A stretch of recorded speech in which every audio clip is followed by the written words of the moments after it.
Shalom. Hari ini kita akan merenungkan kitab Hakim-Hakim pasal 19. Teksnya ayat 16-30 dan saya sudah bagi 3 paragraf. Paragraf yang pertama, ayat 16-21. Seorang tua yang berasal dari pegunungan Efraim menerima orang Lewi ke rumahnya. Paragraf yang kedua, ayat 22-25.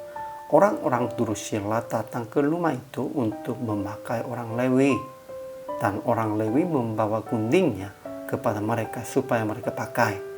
Dan orang-orang Drusilla bersetubuh dengan perempuan itu sampai pagi. Paragraf yang ketiga, ayat 26-30. Perempuan itu mati di depan pintu. Orang Lewi pergi dari sana dengan diam-diam. Kemudian dia memotong mayat guntingnya menjadi 12 potong, lalu mengirim ke seluruh daerah orang Israel. Kesimpulannya, di Gibea, siapapun tidak menerima orang Lewi itu. Namun akhirnya seorang tua yang berasal dari pegunungan Efraim menerima orangnya. Kemudian orang-orang Drusilla datang ke rumah itu untuk memakai orang Lewi. Ketika seorang tua meminta kepada mereka, janganlah kiranya berbuat jahat, dan orang Lewi membawa guntingnya kepada mereka supaya mereka pakai. Dan orang-orang Drusilla bersetubuh dengan perempuan itu sampai pagi. Dan pada waktu pagi perempuan itu kembali, namun mati di depan pintu. Orang Lewi pergi dari sana dengan diam-diam. Namun setelah sampai ke rumahnya, dia memotong mayat guntingnya menjadi 12 potong, lalu mengirim ke seluruh daerah orang Israel. Ajaran tentang Allah hari ini juga tidak dijelaskan tentang Tuhan, sehingga orang-orang melakukan hanya menurut pandangannya sendiri.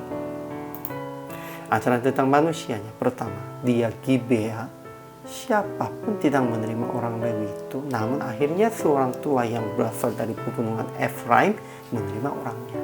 Maksudnya, dia bukan orang Benyamin.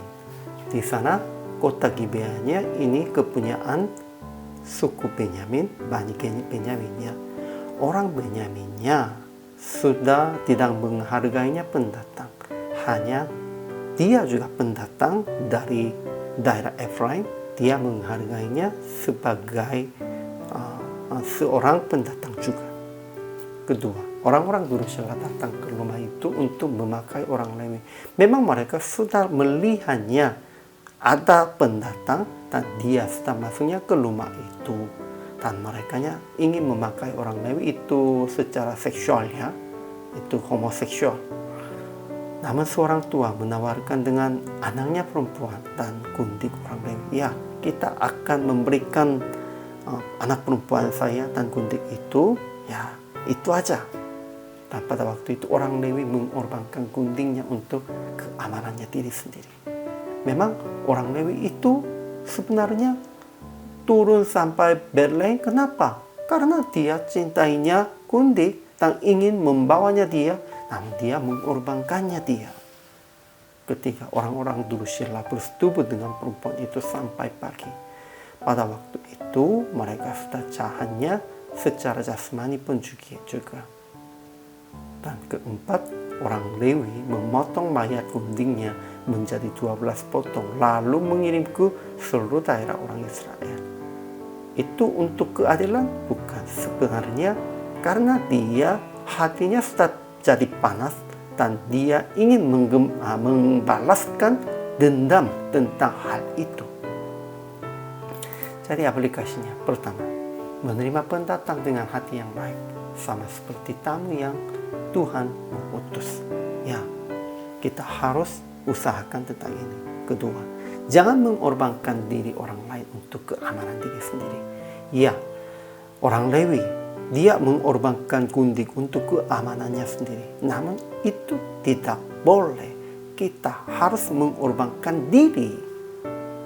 Ketiga, jangan berbuat yang jahat dengan hawa nafsu.